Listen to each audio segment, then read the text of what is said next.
என் அன்பு மாணவர்களுக்கு வணக்கம். இன்னைக்கு ஒரு முக்கியமான ஒரு ப்ராப்ளம் வந்து பார்க்க போகிறோம். பாருங்கள், பர்டிகுலர் இன்டெகிரல் வந்து கண்டுபிடிக்கிறதுக்கு உண்டான ப்ராப்ளம் வந்து பார்க்க போகிறோம். இது வந்து என்ன, செமஸ்டர் எக்ஸாமில் கண்டிப்பாக வந்து கேட்பாங்க. நம்மளுக்கு பர்டிகுலர் இன்டெகிரல் கேட்காம சால்வ்னு கேட்டாங்கன்னா நம்மளுக்கு auxiliary equation, complementary function, particular integral, complete solution 4 ஸ்டெப்புமே போடணும். ஆனால் இந்த ப்ராப்ளத்தில் என்ன கேட்டிருக்காங்கன்னா பர்டிகுலர் இன்டெகிரல் மட்டும் நம்மளுக்கு கேட்டிருக்காங்க. அப்போ நம்ம டைரெக்டாக பர்டிகுலர் இன்டெகிரல் மட்டும் நம்ம கண்டுபிடிச்சா போதும். இங்கே பாருங்கள், ரைட் ஹேண்ட் சைடு வந்து என்னென்னு கொடுத்துருக்காங்க பாருங்கள், எக்ஸ் ஸ்கொயர் கொடுத்துருக்காங்க. இது டைப் 3 மெத்தட். பர்டிகுலர் இன்டெகிரல் வந்து நம்மளுக்கு ரைட் ஹேண்ட் சைடு வந்து ஆர்ஹெச்எஸ் சைடில் வந்து எக்ஸ் ஸ்கொயர்னு வந்தால் பர்டிகுலர் இன்டெகிரல் கண்டுபிடிக்க உண்டான formula C0 plus C1x plus C2x square. இதுதான் வந்து பர்டிகுலர் இன்டெகிரல் கண்டுபிடிக்க உண்டான ஃபார்முலா. ரைட் சைடு வந்து எக்ஸ் வந்ததுன்னா C0 ப்ளஸ் C1xோட நிப்பாட்டிடுவோம். ரைட் ஹேண்ட் சைடு வந்து எக்ஸ் ஸ்கொயர் வந்ததுன்னா C0 plus C1x plus C2x square வரைக்கும் எழுதுவோம். இப்போ இந்த ப்ராப்ளத்தில் என்னென்னா, நம்ம வந்து C0 value C0, C1, C2 value கண்டுபிடிச்சு நம்ம இதில் வந்து கொடுத்துட்டோம்னா அந்த ப்ராப்ளம் வந்து முடிஞ்சு. சரிங்களா?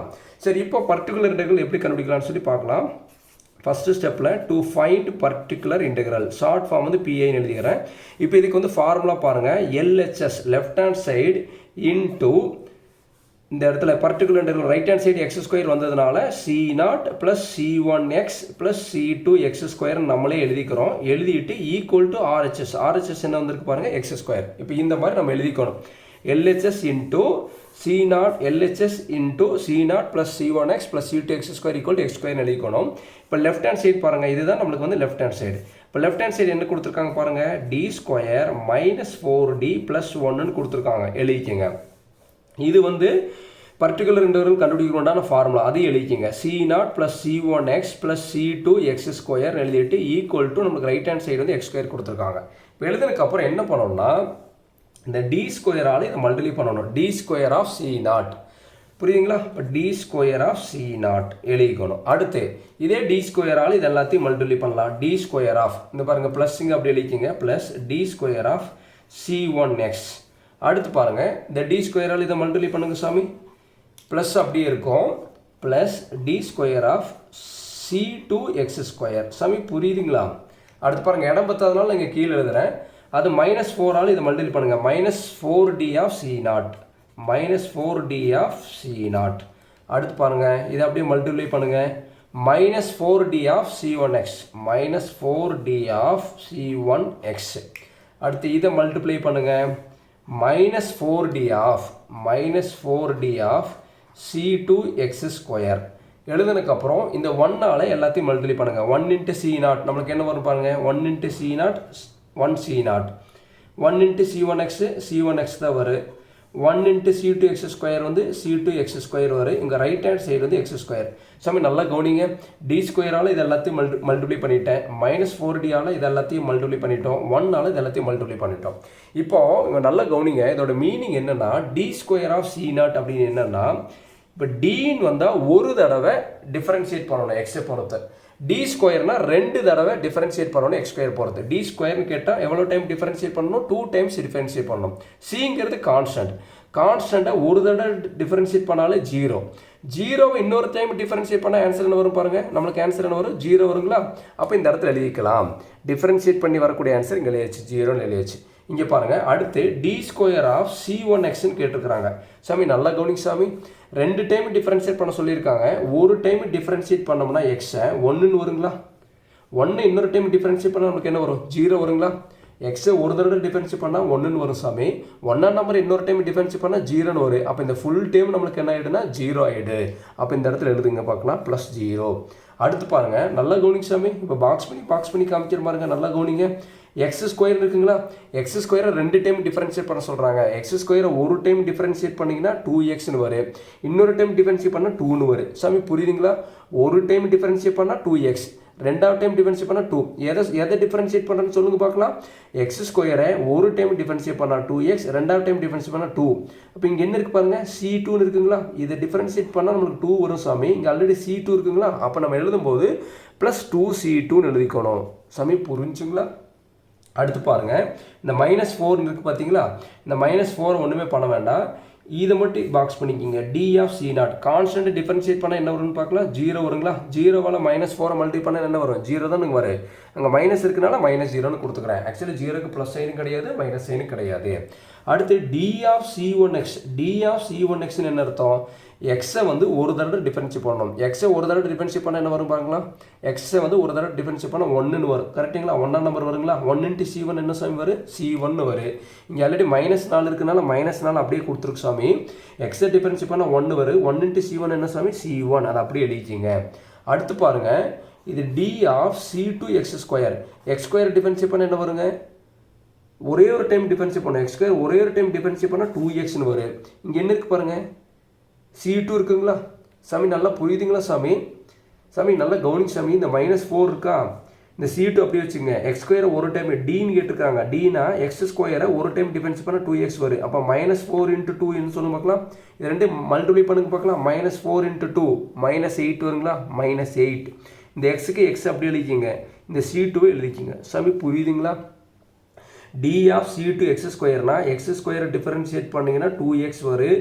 இங்கே c2 இருக்குது. அப்போ 2x c2 2x c2 வந்து -4ஆல் மல்டிப்ளை பண்ணும்போது -8x c2ன்னு வரும். ஒரே விஷயத்தை 2-3 தடவை திருப்பி சொல்கிறத உங்களுக்கு நல்லா ஞாபகம் வச்சுக்கிறதுக்காக தான் சாமி சொல்கிறேன். மீதி இங்கே இருக்கிறதெல்லாம் அப்படி எழுதிக்கிங்க பார்க்கலாம். இங்கே என்ன இருக்குது பாருங்கள்? இடம் இல்லாதனால இங்கே கீழே எழுதுகிறேன். c0 + c1x + c2x² இருக்குது. இங்கே = x². இப்போ இந்த 0வெல்லாம் இல்லாமல் நம்ம எழுதிக்கலாங்களா? 0வில் விட்டுட்டு எழுதுங்க பார்க்கலாம். 2c2 -4c1. அடுத்து பாருங்கள் -8x c2. அடுத்து என்ன இருக்குது பாருங்கள்? +c0 + c1x + c2x² இருக்கா சாமி? கரெக்டுங்களா சாமி? c2x² இருக்குது. இப்போ = x². இப்போ இதை வச்சு தான் நம்ம என்ன பண்ண போகிறோம்னா, ஈக்குவேட்டிங் சொல்லுங்க பார்க்கலாம். Equating the coefficients of x², x and கான்ஸ்டன்டம். இது எல்லாத்தையும் நம்ம என்ன பண்ண போகிறோம்னா, ரெண்டு சைடு வந்து நம்ம என்ன பண்ணோம்னா ஈக்குவேட் பண்ண போகிறோம். ஃபஸ்ட்டு இந்த ஈக்குவேட்டிங் இந்த கோஎஃபிஷியன்ட்ல ஃபஸ்ட் நம்ம x² ஈக்குவேட் பண்ணலாம். லெஃப்ட் ஹேண்ட் சைடு பாருங்கள். x² எங்கே இருக்குது? இங்கே இருக்குங்களா? இதோட கோஎஃபிஷியன்ட் என்னன்னு சொல்லுங்க பார்க்கலாம். x²ஓட கோஎஃபிஷியன்ட் என்ன? c2. அப்போ = இந்த இடத்துல x² இருக்குங்களா ரைட் ஹேண்ட் சைடு? இதோட கோஎஃபிஷியன்ட் என்னன்னு சொல்லுங்க பார்க்கலாம். 1. கரெக்டாக சாமி? இங்கே x²ஓட கோஎஃபிஷியன்ட் c2 சாமி. இங்கே x²ஓட கோஎஃபிஷியன்ட் வந்து 1. அப்போ c2ஓட ஆன்சர் 1ன்னு கிடச்சிருச்சு. புரியுதுங்களா சாமி? புரியுதுங்களா இல்லையா? அடுத்து பாருங்கள். அடுத்து என்னென்னா எக்ஸை வந்து நம்ம ஈக்குவேட் பண்ணலாம். எக்ஸை ஈக்குவேட் பண்ணலான்னா பாருங்கள். இங்கே எக்ஸுக்கு முன்னாடி என்ன இருக்குது பாருங்கள்? எக்ஸுக்கு முன்னாடி c1 இருக்குங்களா?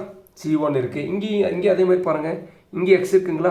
இந்த எக்ஸுக்கு முன்னாடி எக்ஸினுடைய கோஎஃபிஷியன்ட் எக்ஸை விட்டுட்டு எழுதுங்க பார்க்கலாம். எக்ஸ் இல்லாமல் என்ன இருக்குது? -8. இங்கே c2 இருக்குங்களா? அது எழுதிக்கிங்க பார்க்கலாம். -8 c2. அடுத்து பாருங்கள். இங்கே எக்ஸ் இருக்குங்களா? எக்ஸினுடைய கோஎஃபிஷியன்ட் என்னன்னு பாருங்கள். c1 + c1 எழுதிக்கிங்க. இப்போ ரைட் சைடு இங்கே இந்த c2 இதெல்லாம் முடிஞ்சதை அடிச்சு விட்டுறலாம். இங்கே பாருங்கள். இந்த எக்ஸினுடைய கோஎஃபிஷியன்ட் பாருங்கள் -8 c2. இந்த எக்ஸினுடைய கோஎஃபிஷியன்ட் c1. வேறு எங்கேயுமே இங்கே எக்ஸ் கிடையாது லெஃப்ட் சைடில். ரைட் சைடில் சுத்தமாகவே எக்ஸ் இல்லை. அப்போ எக்ஸ் இல்லைன்னா = 0. இப்போ பாருங்கள். c2ஓட ஆன்சர் நம்மளுக்கு தெரியுங்களா?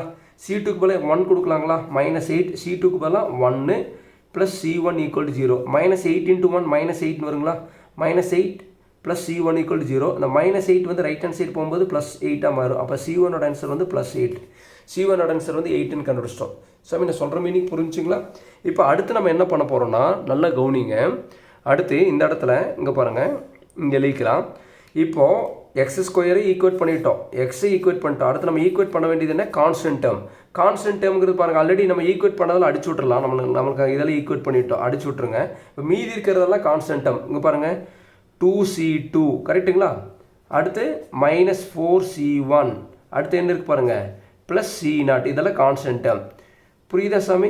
இதெல்லாம் கான்ஸ்டன்ட் டேர்ம். ரைட் சைடு ஏதாவது கான்ஸ்டன்ட் டேர்ம் இருக்கான்னு பாருங்கள். இல்லை. அப்போ இல்லைன்னா = நம்ம 0 கொடுத்துக்கணும். இப்போது இந்த இடத்துல 2. இந்த c2ஓட ஆன்சர் நம்மளுக்கு ஆல்ரெடி தெரியும். c2ஓட ஆன்சர் பாருங்கள் 1. இங்கே 1 கொடுத்துருங்க. c2க்கு பதிலாக 1 -4. c1ஓட ஆன்சர் நம்மளுக்கு ஆல்ரெடி தெரியும். c1ஓட ஆன்சர் என்னென்னு பாருங்கள். 8. இங்கே கொடுத்துருங்க 8 + c0 = 0. இப்போ இது என்ன? 2 × 1 2 -8 4 சார் நம்மளுக்கு என்ன வரும்? 32ன்னு வரும். தெரியலனா கால்குலேட்டரில் இதுலேருந்து வரைக்கும் டைப் பண்ணுங்கள். ஆன்சர் வந்துடும். +c0 = 0. 2 - 32 வந்து நம்மளுக்கு என்ன செய்ய வரும்? -30 + c0 = 0. c0 = -30 right hand side போகும்போது என்ன ஆகிடும்? +30 வரும். அப்போ c0ஓட ஆன்சர் வந்து 30. சாமி நான் சொல்கிற மீனிங் புரிஞ்சுங்களா? C0 ஆன்சர் என்ன வந்துச்சோம்? 13 கண்டுபிடிச்சோம். இப்போ பர்டிகுலர் இன்டெகிரல் கண்டுபிடிக்கணும். பர்டிகுலர் இன்டெகிரல் கண்டுபிடிக்கிறதுக்கு உண்டான ஃபார்முலா C0 + C1x + C2x². இதுதான் பர்டிகுலர் இன்டெகிரல் கண்டுபிடிக்கிறதுக்கு உண்டான ஃபார்முலா. இப்போ நம்மளுக்கு C0 ஆன்சர் நம்மளுக்கு தெரியும். என்னன்னு சொல்லுங்க பார்க்கலாம். C0 answer particular integral equal to C0 answer வந்து 1 plus what is C1 here? C1 answer வந்து பாருங்கள். C1 ஆன்சர் வந்து 8. அப்போ 8 இந்த எக்ஸ் அப்படி எழுதிக்கிங்க. ப்ளஸ் C2 ஆன்சர் பாருங்கள். சாமி கரெக்டாக எழுதுறேன்னா இங்கே பாருங்கள் மிஸ்டேக்ஸ் பண்ணியிருக்கேன் பாருங்கள் சாமி. C0 ஆன்சர் பாருங்கள். C0 answer 30. இங்கே பாருங்கள் சாரி தப்பு எழுதிட்டேன் பாருங்கள். C0 answer 30பா. Plus C1 answer பாருங்கள் 8x. அடுத்து C2ங்கிறது 1x². சாமி புரிஞ்சுங்களா? இந்த மிஸ்டேக்ஸை நீங்கள் எக்ஸாம்பிள் பண்ணிடுறாதீங்க. பொறுமையாக ஃபஸ்ட் எழுதுங்க சரிங்களா? இப்போ C0 ஆன்சர் 30, C1 ஆன்சர் வந்து 8x, C2 ஆன்சர் வந்து பாருங்கள் 1x². அப்போ particular integral equal to 30 + 8x + 1x² தான் கொடுத்துக்கூடிய கிவன் ப்ராப்ளத்துக்கு உண்டான ஆன்சர். பொறுமையாக பாருங்கள், கண்டிப்பாக உங்களுக்கு போய் இந்த வீடியோ பிடிச்சிருந்தா மறக்காமல் லைக் பண்ணுங்கள். ஏன்னா நீங்கள் சப்போர்ட் நீங்கள் கொடுக்கக்கூடிய ஒவ்வொரு லைக்கு மற்ற ஸ்டூடெண்ட்ஸ்க்கு வந்து இந்த வீடியோ ரெக்கமெண்ட் ஆகும். கண்டிப்பாக வந்து அவங்களும் வந்து நல்லா வந்து படித்து பாஸ் பண்ணுவாங்க. நம்மளால் முடிஞ்சதையே நம்ம மற்றவங்களுக்கு செய்யலாம். Thank you students.